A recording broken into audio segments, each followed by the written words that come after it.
Hi, my name is İlker Salman, and today I'm going to talk about morphology, syntax, and semantics, the scope of each three subfields of linguistics, and their similar and different aspects. Here is the outline of my presentation today. First, I'm going to start with the definition of three linguistic disciplines, morphology, syntax, and semantics. Then I will move on to the similar and different aspects of morphology, syntax, and semantics, with a particular focus on the scope of each subfields, the division of labor between them, and the challenges and discussions at the interface level. So let's start with morphology. Morphology refers to the study of internal structure of words. It deals with how words are formed and how the components of words come together. So here we see a word structure. In order to better understand the morphology, we need to have a look at that. So word structure is divided up into two parts. The first part, we see phonological structure, which deals with phonemes, and at the morphological structure, we deal with morphemes. So phonological structure is outside today's discussions, and we will focus on morphological structure and morphemes.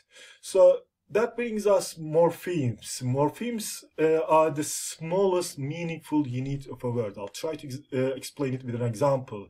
So let's have a look at the word books as a plural form. It consists of book and s. Book is the free morpheme, which is a meaningful unit, which because it's a free morpheme, it can stand alone. And we have S, which is a bound morpheme, which becomes only meaningful when it comes together with a free morpheme. So we see an example here, such as happening, fearless, rewrite, and also we have compound words, which are snowball, railroad, for example. And we can describe or define morphology as the study of the combination of morphemes to yield words. Moving on to the next slide, we will see syntax. Syntax is concerned with the arrangement of words to create phrases and sentences in languages. Syntax investigates how sentences are constructed and how the order of words is governed. So let's have a look at the example here. These two examples, these two sentences. The snake ate the rat, and the rat ate the snake. So both of them possess the same words, but the meanings are still different from each other because the order of words are changed. We have the words snake, rat, the, ate, and the again. So those random words become only meaningful when they are organized in around some concepts which we call syntax. And those rules governing the combinations fall into the subfield of syntax. Syntax allows us to create seemingly endless combination of words. In other words, human languages can produce countless number of sentences. Moving on to the next slide, we'll see semantics. Semantics is, in its simplest form, is the study of meaning in language. Meaning is investigated not only at grammar level, but it also shows the speaker's way of communicating facts, feelings, and intentions. Another definition, the study of meaning of linguistic expressions. So semantics have also many deals with many type of meanings, such as conceptual meaning, connotative meaning, collective meaning, stylistic meaning, reflected, affective, and thematic meanings. So they are usually categorized according to their environment or the speaker's intent of communication. So I would like to examine this sentence. My brother disappointed me because he couldn't dismount the horse. Most of you probably haven't seen this sentence before, but still you understand the meaning of the sentence. It shows us the it shows us that it's about the speaker and speaker's brother. And we also understand from the word disappointed that the speaker had some previous expectation from the brother. And the word because shows us that there's an explanation about the disappointment. And the word couldn't here expresses an inability. The reason why we can draw conclusions from a single sentence is that the language's capacity to speculate about the meaning. Moving on to the next slide, we'll see similar and different aspects of morphology, syntax, and semantics. Language is basically divided up into three basic components: sound, form, and meaning. Now, under sound, we deal with phonology and phonetics, which are outside today's discussion.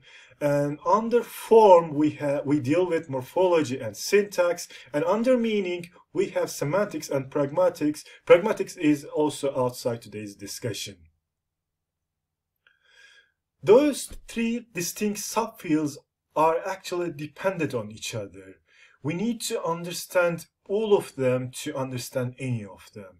There is an example by Chomsky to perfectly illustrate this concept. So, I would like to have a look at this sentence. Colorless green ideas sleep furiously. What does it mean? It's a perfect sentence grammatically. We have colorless, which is a combination of bound morpheme and free morpheme. Colorless green ideas are a phrase, so it's morphologically and syntactically a correct sentence. It doesn't violate any rules, but there's still something missing here. It doesn't mean anything. Ideas don't sleep, and something colorless cannot become green. So this seemingly perfect sentence lacks meaning. In other words, it lacks semantics. So we need all of them. We need semantics, we need morphology, we need syntax to make up for a correct sentence. Some languages use morphology to express what other languages use syntax, and the roles are sometimes interchangeable from one language to another. For example, Chinese, classical Chinese language composed of short, unbounded morphemes to put together to create sentences. So let's have a look at the division of labor in morphology, syntax, and semantics. Morphology assembles meaningful units into words. So lexeme formation, inflection, affixation, compounding, and reduplication are among the concepts that we deal under morphology, and syntax combines the words into phrases and sentences, and those concepts we deal with them under syntax, and semantics investigates the meaning at word, phrase, or sentence level. So we deal with those concepts under semantics.